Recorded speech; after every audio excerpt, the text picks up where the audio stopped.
இயேசு கிறிஸ்துவில் அன்புக்குரிய சகோதர சகோதரிகளே, இந்த தவக்காலம் என்பது ஏதோ ஒரு கசப்பான மருந்தை சாப்பிடும் நேரம் அல்ல. மாறாக அழுக்கடைந்த முகத்தை கண்ணாடியில் பார்த்து துடைத்துக் கொள்ளும் ஒரு அழகான வாய்ப்பு. ஊதாரி மைந்தன் ஊமையில் 3 முக்கிய கதாபாத்திரங்கள் நம் கண்முன்னே நிற்கின்றார்கள். இளைய மகன், சுதந்திரம் என்று நினைத்து சிறைப்பட்டவன். இளைய மகன் தந்தையிடம் சொத்தை கேட்டபோதே, அவர் உயிரோடு இருக்கும் போதே அவரை செத்தவராக கருதினார். இன்றைய இளைய தலைமுறை நாமும் கூட பல நேரங்களில் கடவுளை ஒரு ஏடிஎம் இயந்திரமாகவே பார்க்கிறோம். ஆசீர்வாதம் வேண்டும், அருள் வேண்டும், பணம் வேண்டும், பொருள் வேண்டும். ஆனால் அவர் விதிக்கும் ஒழுக்கம் வேண்டாம். ஒருவன் கடவுளிடம் கேட்டாராம், கடவுளே, உங்களுக்கு 1 கோடி வருஷம்னா எவ்வளவு? கடவுள் சொன்னார், 1 நிமிடம். ஏற்கனவே நான் கூறியதான். உங்களுக்கு 1 கோடி ரூபாய்னா எவ்வளவு? 1 பைசா. அவன் அப்ப எனக்கு 1 பைசா கொடுங்களேன் என்றான். கடவுள் உடனே சிரித்துக் கொண்டு சொன்னார், 1 நிமிடம் இரு மகனே. பாவம் என்பது ஒரு தூர தேசம். அங்க போகும்போது ஜாலியாக இருக்கும். ஆனால் பன்றி மேய்க்கும் நிலைக்கு அது தள்ளும். பன்றி யூதர்களுக்கு தீட்டானது. அதாவது பாவம் தம் மதிப்பை குறைத்து நம்மை அடிமையாக்குகிறது. இளைய மகனின் கதையை நாம் வெறும் ஒரு குடும்ப பிரச்சனையாக மட்டும் பார்க்காமல், ஒரு மனித ஆன்மா கடவுளை விட்டு விலகிச் செல்லும் ஆன்மீக சரிவு, தி ஸ்பிரிச்சுவல் டிஸ்க்ளைன் என்று பார்க்கணும். தந்தை இருக்கும் போதே அவர் சொத்தை கேட்டது உறவினுடைய மரணம் என்று சொல்லலாம். யூத கலாச்சாரப்படி தந்தை உயிரோடு இருக்கும் போது சொத்தை பிரிப்பது என்பது, அப்பா நீங்கள் செத்து போயிருக்கலாம் என்று நான் விரும்புகிறேன் என்று சொல்வதற்கு சமம். நாம் இப்போது பாவம் செய்கிறோமோ அப்போது நம் வாழ்வின் கடவுள் இறந்து விடுகிறார். அதாவது அவர் இருப்பதை நாம் வசதியாக மறந்து விடுகிறோம். நமக்கு அவருடைய ஆசீர்வாதங்கள், சொத்து வேண்டும். ஆனால் ஆசீர்வதிப்பவர் தந்தை வேண்டாம் என்று சொல்லாமல் சொல்லுகிறோம். மனித வாழ்க்கையிலே சுதந்திரம் வெர்சஸ் தன்னிச்சையான போக்கு, இதற்கு வித்தியாசம் தெரியாமலே வாழ்ந்து விடுகிறோம். கட்டுப்பாடு இல்லாத சுதந்திரம் என்று அவன் நினைத்தான். ஆனால் உண்மையான சுதந்திரம் என்பது என்ன? நமக்கு விருப்பமானதை செய்வதல்ல, சரியானதை செய்வாற்றல். சுதந்திரம் என்று நமக்கு விருப்பமானதை செய்ய ஆசைப்படுகிறோம். ஆனால் சரியானதை செய்கிறோமா? விவிலியம் அருமையாக சொல்லுகிறது, அவன் எல்லாவற்றையும் திரட்டிக் கொண்டு தூர தேசத்திற்கு பயணம் போனான். தொலைதூரமாக அவன் பயணித்தான். இங்கே தூர தேசம் என்பது தந்தை பார்க்க முடியாத இடம் அல்ல, தந்தையின் குரல் கேட்காத இடம். கடவுளின் பிரச்சனத்தை விட்டு விலகி சுயநலத்தின் எல்லைக்கு நுழையும் போது அந்த தூர தேசத்திற்கு நாம் செல்கிறோம். நகைச்சுவையாக கூறுவது உண்டு. ஒரு குடிகாரன் சொன்னானா, நான் குடிக்கிறது என் இஷ்டம், என் சுதந்திரம். ஆனால் கொஞ்ச நாள் கழித்து அவன் குடிக்கவில்லை என்றால் கை நடுக்கம் எடுக்க ஆரம்பித்து விட்டது. இப்போது அவன் சுதந்திரமானவனா? இல்லை, அவன் பாட்டிலுக்கு ஆயுள் கைதி. இளைய மகனும் இப்படித்தான். தன் இஷ்டப்படி வாழ போய் கடைசியில் பன்றிகளுக்கு அவன் அடிமையாகிறான். தாறுமாறாக வாழ்ந்தது அவன் அடையாளத்தை இழக்கிறான். அவன் தன் பணத்தை மட்டும் இழக்கவில்லை, தன் மகத்துவத்தை, இந்த டிகினிட்டி இழந்தான். பன்றி மேய்த்தல் என்பது, ஒரு யூதனுக்கு பன்றி என்பது தீட்டு. அந்த பன்றி தின்னும் தவிட்டையாவது தின்ன ஆசைப்பட்டான் என்றால் அவன் எவ்வளவு கீழே இறங்கிவிட்டான் என்பதை நாம் பார்க்க வேண்டும். பாவம் நம்மை ஒருபோதும் உயர்த்துவதில்லை. அது நம்மை, அந்த மனித தன்மையற்ற நிலைக்கு நம்மை தள்ளிவிடும். இங்கே வாழ்வியல் பாடம் என்ன? இக்கால இளைஞர்கள் பல நேரங்களில் கேளிக்கை, த பார்ட்டி அண்ட் கிளப்பிங், என்ற பெயரில் தங்கள் உடலையும் ஆன்மாவையும் சேர்த்துக் கொள்வது இதே தாறுமாறான வாழ்வுதான். தூக்கத்தில் இருந்தவன் திடீரென அதிர்ச்சியில் எழுவது போல பன்றி தொட்டியில் அருகில் அமர்ந்திருந்த போது அவனுக்கு தன் வீட்டின் நினைவு வருகிறது. அவன் சொன்ன முதல் வார்த்தை, இது தவக்கால சிந்தனையாக இருக்க வேண்டும். என் தந்தையின் வீட்டில் என்பதுதான். என் தந்தையின் வீட்டில். அவன் தன்னை ஒரு கூலியாக மாற்றச் சொல்லலாம் என்று நினைக்கிறான். ஆனால் ஆண்டவர் தந்தையின் வழியாக அன்பை காட்டுகிறார்.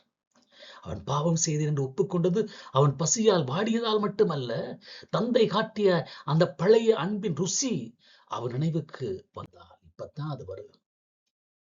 நாம் இப்போது இளைய மகனாக மாறுகிறோம். திருச்சபை சட்டங்கள் அல்லது அறநெறிகள் நம் சுதந்திரத்தை பறிப்பதாக எண்ணும் போது, என் வாழ்க்கை என் முடிவு என்று கடவுளின் ஆலோசனையை தட்டி கழிக்கும் போது, பணமும் வசதியும் வந்துவிட்டால் கடவுள் தேவையில்லை என்று ஒதுக்கும் போது நாம் இளைய மகனாக மாறுகிறோம். இளைய மகன் வீட்டை விட்டு போனது, அவனோட பணம் இருந்தது, போன போது பணம் இருந்தது, ஆனால் அமைதி இல்லை.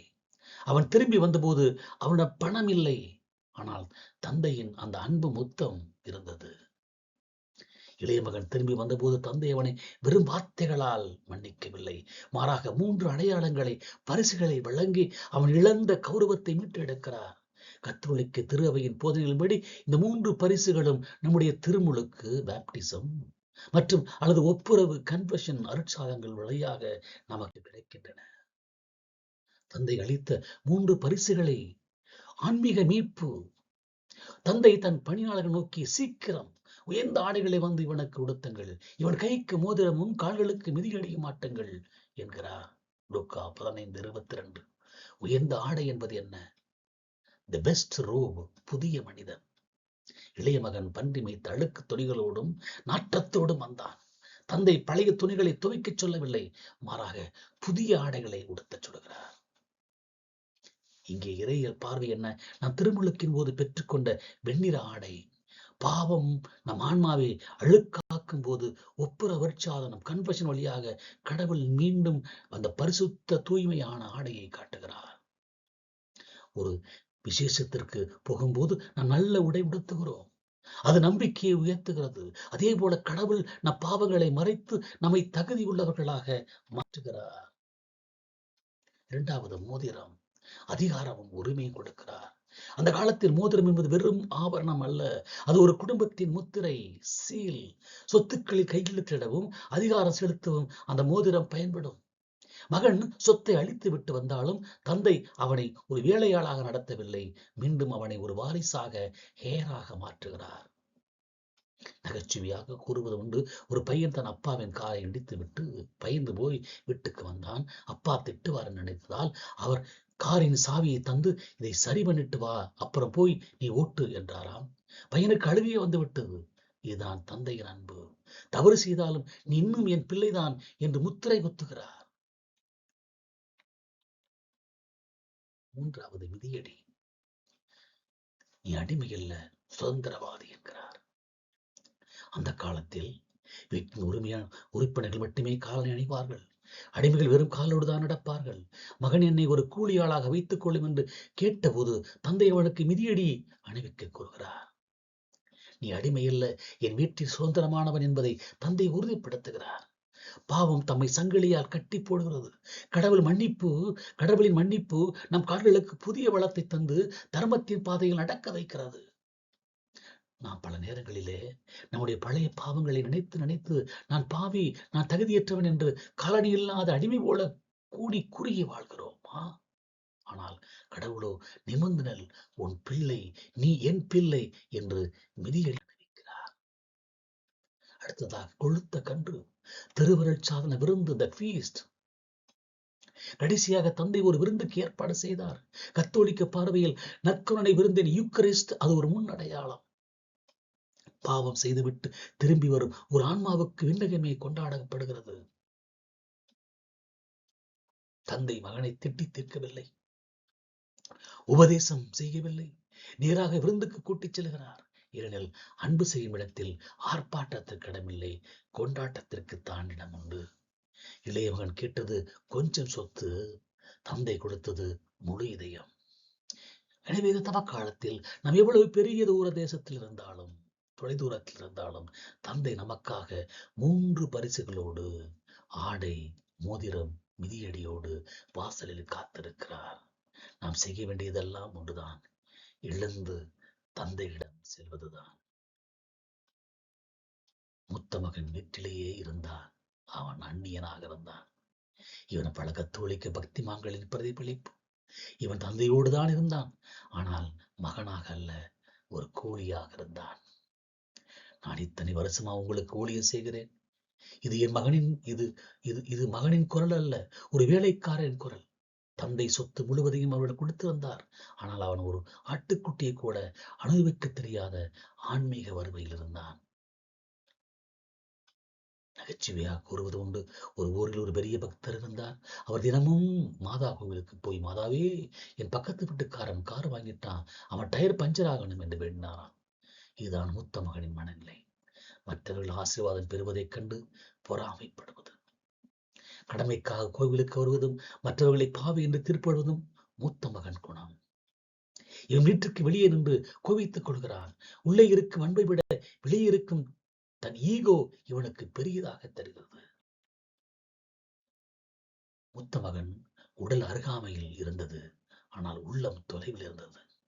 இளைய மகன் தொலைதூரத்துக்கு போனான், ஆனால் மூத்த மகன் வீட்டுக்குள்ளேயே ஒரு தூர தேசத்தை உருவாக்கி கொண்டான். இவனது ஆன்மீகம் அன்பினால் ஆனது அல்ல, கணக்கு பார்ப்பதனால் ஆனது. வயல் இருந்தான், அது கடமை வீரரின் ஆன்மீகம். தம்பி வந்து செய்தி கேட்ட போது அவன் வீட்டில் இல்லை, வயலில் வேலை செய்து கொண்டிருந்தான். இவன் 24 மணி நேரம் உழைப்பவன், ஆனால் அந்த உழைப்பில் மகிழ்ச்சி இல்லை. நான் இத்தனை வருஷமா உங்களுக்கு கூலியே செய்கிறேன் என்கிறான். ஒரு ஊரிலே ஒரு பெரிய பக்தை இருக்கிறார். தினமும் காலை 5 மணிக்கு கோவிலை திறந்து பெருக்கி தள்ளுவார். ஆனால் யாராவது ஒரு சின்ன பையன் தெரியாமல் சத்தம் போட்டால், ஏய் வெளியே வாடா சனியனே, இது கடவுளோட வீடு என்று கத்துவார். இதுதான் மூத்த மகனின் பக்தி. ஆண்டவர் விட்டு இருப்பார், ஆனால் ஆண்டவரின் அன்பு அவரிடம் இருக்காது. பலர் ஆண்டவருடைய வீட்டில் இருக்கிறோம், அவருடைய அன்பு நமக்கு இருக்கிறதா? கோபமற்று உள்ளே போக அவனுக்கு மனம் இல்லாதவன் இருக்கிறான், குறுகிய மனம். தம்பி வந்ததை கொண்டாடுவதைக் கண்டு இவனுக்கு கோபம் வருகிறது. தந்தை வெளியே வந்து கெஞ்சுகிறார். பாவம் செய்தவன் மனம் மாறும்போது நம்ம மகிழ்ச்சி அடைய வேண்டும். ஆனால் மூத்த மகனோ, நான் மட்டும் கஷ்டப்பட்டு விரதம் இருக்கிறேன், இவன் ஜாலியா இருந்துட்டு வந்து இப்போ கறி விருந்து சாப்பிடுறானே என்று பொறாமைப்படுகிறான். அவன் தந்தையிடம் பேசும்போது, உம்முடைய இந்த மகன், திஸ் சன் ஆஃப் யோர்ஸ் என்கிறான். என் தம்பி என்று சொல்ல அவனுக்கு மனம் இல்லை. உறவை விட தன் நேர்மை, ரைச்சியஸ்னஸ் அவனுக்கு பெரிதாக தெரிந்தது. அடுத்து ஒரு ஆட்டுக்குட்டியை கூட தரவிலேயே. உரிமையை உணராதவனாக இருக்கிறான், கெஞ்சி கேட்கக்கூடியவனாக இருக்கிறான். தந்தை அவனுடன் சொல்லும் பதில் மிக ஆழமானது. மகனே, நீ எப்போதும் என்னோடு இருக்கிறாய், என்னுடையதெல்லாம் உன்னுடையது என்கிறார். ஆனால் அவன் உணர்ந்து கொள்ளவில்லை. மூத்த மகன் ஒரு கூலி ஆளை போல சம்பளம் ஆட்டுக்குட்டியை கேட்க காத்திருக்கிறான். ஆனால் தந்தை ஏற்கனவே சொத்து முழுவதையும் அவனிடம் தான் கொடுத்திருக்கிறார். ஒருவன் ஒரு கப்பலில் பயணம் செய்தானாம். கையில் காசு இல்லை என்று நினைத்து பையில் இருந்த பழைய பிஸ்கட்டை மட்டும் சாப்பிட்டு 10 நாள் பயணத்தை முடித்தானாம். கடைசி நாள் பக்கத்து சீட்டுக்காரன் கேட்டாராம், ஏன் சார் டின்னர் சாப்பிட வரல? இவன் சொன்னா, என்கிட்ட காசு இல்ல. அவர் சிரித்துக் கொண்டே சொன்னார், சார் நீங்க வாங்கின டிக்கெட்ல 3 வேளை சாப்பாடு இலவசம் சார். மூத்த மகனும் இப்படித்தான். தந்தையோடு இருக்கும் பாக்கியத்தை அனுபவிக்க தெரியாமல் எனக்கு எதுவும் கிடைக்கலையே என்று அழுது கொண்டிருந்தான். என்று நாமும் கூட அப்படி அழுது கொண்டிருக்கிறோமா? இந்த தவக்காலத்தில் நாம் யாராக இருக்கிறோம்? இந்த தியானத்தின் இறுதி பகுதிக்கு வருகிற போது இந்த தியானத்திலே 3 மனச்சாட்சியை தொட்டு பார்ப்போம். உலக மாயில் விழுந்து விட்டு இப்போது திரும்பி வர தயங்குகிறோமா? தந்தை உங்களை ஓடி வந்து கட்டி பிடிக்க காத்திருக்கிறார். பாவ சங்கீதனம் கன்வர்ஷன் என்ற கதவை நாம் தட்டுவோம். கடமைக்காக பூசைக்கு வருகிறோம், ஆனால் மற்றவர்களை தீர்ப்பிடுகிறோம். நம் இதயத்தில் அன்பை விட கசப்பு அதிகமாக இருக்கிறதா? இவன் உன் சகோதரன் என்ற தந்தையின் குரலை நாம் கேட்போம். மற்றவர்கள் தப்பு செய்யும் போது குத்தி காட்டாமல் அவர்கள் மீண்டும் வரும்போது விழா எடுக்கும் பெரிய மனதை நாம் வளர்த்துக் கொள்வோமா? தந்தை காத்திருக்கும் கடவுளாக இருக்கிறார். இந்த ஊமையில் உண்மையான கதாநாயகன் தந்தைதான். அவர் நீதிக்காக காத்திருக்கவில்லை, தன் மகனுக்காக காத்திருந்தார். இந்த ஊமையில் உன்னதமான மையப்புள்ளி காத்திருக்கும் தந்தை. நான் விவிலிய அறிஞர்கள் இந்த ஊமையை ஊதாரி மைந்தன் ஊமை என்று சொல்வதை விட ஊதாரித்தனமாக அன்பு செய்த தந்தை என்று சொல்வதே சால பொருந்தும் என்றும் கருதுகிறார்கள். அவர் நீதியை தூர தள்ளிவிட்டு அன்பை தழுவிக்கொண்ட அந்த ஆழமான உண்மைகளை இன்னும் சற்று பார்க்கலாம். நீதியை வென்ற பாசம். நீதியின்படி பார்த்தால் தந்தையின் சொத்தை அழித்து அவரை அவமானப்படுத்திய மகனுக்கு தண்டனைதான் கிடைத்திருக்க வேண்டும். தந்தை அவனிடம் கணக்கு கேட்டிருக்க வேண்டும். வெளியே போ, என் வீட்டில் நுழையாது என்று துரத்தி இருக்க வேண்டும். நீதி என்பது தகுதி உள்ளதை கொடுப்பது, அன்பு என்பது தகுதியற்றவனுக்கு கொடுப்பது. தந்தை தன் மகனை ஒரு குற்றவாளியாக பார்க்கவில்லை, காணாமல் போன ஒரு பொக்கிஷமாக பார்க்கிறார். நீதி அவனை சிறையில் அடைத்திருக்கும், ஆனால் தந்தையின் அன்பு அவனை சிம்மாசனத்தில் ஆற்றுகிறது. தூரத்தில் வரும்போதே அவர் காண்கிறார். அவன் இன்னும் தொலைவில் இருக்கும் போதே அவனுடைய தந்தை அவனை கண்டு, தந்தை தற்செயலாக அவனை பார்க்கவில்லை.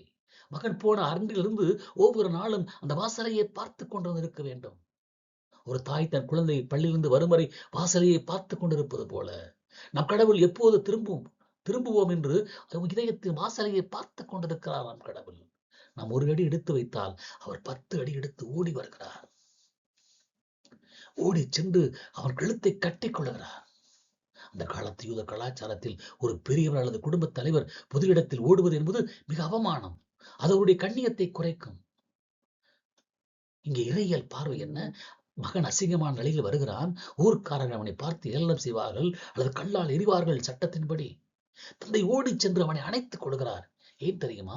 ஊர்க்காரர்களின் தவறான சொற்களும் கற்களும் மகன் மீது விழுவதற்கு முன்னால் தன் மீது விழட்டும் என்பதற்காகத்தான். இதுதான் சிலுவையில் கிறிஸ்து செய்த தியாகம். நாம் பாவத்தின் வசைகளை, துன்பங்களை அவர் தன் மீது ஏற்றுக்கொள்வதை நாம் பார்க்கிறோம். பேசவிடாமல் முத்தம் கொடுக்கிறார். மகன் தயாரித்து வைத்திருந்த மன்னிப்பு கடிதத்தை படிக்க தொடங்குகிறான். தந்தையே, விண்ணகத்துக்கு எதிராக உனக்கு முன்பாக நான் பாவம் செய்து விட்டேன் என்று சொல்ல தொடங்குகிறான். அவன் என்னை ஒரு கூலியாக என்று சொல்லி முடிப்பதற்குள் தந்தை அவனை முத்தமிட்டு தடுத்து விடுகிறார். நீதிக்காக காத்திருப்பவர் குற்றச்சாட்டை முழுமையாக கேட்க மாட்டார். நீதிக்காக காத்திருப்பவர் குற்றச்சாட்டை முழுமையாக கேட்பார். ஆனால் அன்பிற்காக காத்திருப்பவர், நீ வந்ததே போதும், பழைய கதையெல்லாம் எதற்கு என்று வாயை மூடிவிடுவார். கடவுள் நம் பாவங்களை மன்னிப்பதோடு மட்டுமல்ல, அவற்றை மறந்து விடவும் செய்கிறார். இரு மகன்களுக்கு வெளியே வந்த தந்தை, யூனிவர்சல் ஃபாதர். தந்தை இளைய மகனுக்காக மட்டும் வெளியே வரவில்லை, கோபித்துக் கொண்டு வெளியே நின்ற மூத்த மகனுக்காகவும் அவர் வெளியேதான் வந்தார். இரண்டு மகன்களுமே தந்தையை விட்டு பிரிந்திருந்தார்கள். ஒருவன் பாவத்தால் பிரிந்தான், இன்னொருவன் பெருமையால் பிரிந்தான். தந்தை இருவரிடமும் சமமாக பேசுகிறார். பாவியை அணைக்கிறார், பரிசுத்தவானை அழைக்கிறார். யாருக்காகவும் அவர் கதவை சாத்தவில்லை. இறுதியாக கடவுள் நம்மை அன்பு செய்வது நாம் நல்லவர் என்பதால் அல்ல, அவர் நல்லவர் என்பதால். இந்த தவக்காலத்தில் நாம் எவ்வளவு பெரிய சேற்றில் விழுந்திருந்தாலும் சரி, தழுவிக்கொள்ள துடிக்கும் அந்த தந்தையின் கைகளை தள்ளிவிட வேண்டாம். அவர் நீதியை தராசில் வைத்து நிற்பவர் அல்ல, அன்பை அள்ளி தெளிக்கும் அப்பா. மகன் தூரத்தில் வரும்போது ஓடிச் சென்று கழுத்தை கட்டிக் கொள்ளுகிறார். அந்த காலத்தில் ஒரு பெரியவர் ஓடுவது என்பது அசிங்கமானது என்பதை நாம் அறிந்திருக்கிறோம். தந்தையோடு ஏன் காசை அளித்தாய் என்று கணக்கு கேட்கவில்லை. நீ தான் வந்து விட்டாய், அது போதும் என்கிறார். இதுதான் கத்தோலிக்க தவக்காலத்தின் மையம். நாம் யாராக இருக்கிறோம்? தியானத்தின் இறுதியில் நாமே நம்மை கேட்டுக்கொள்வோமா?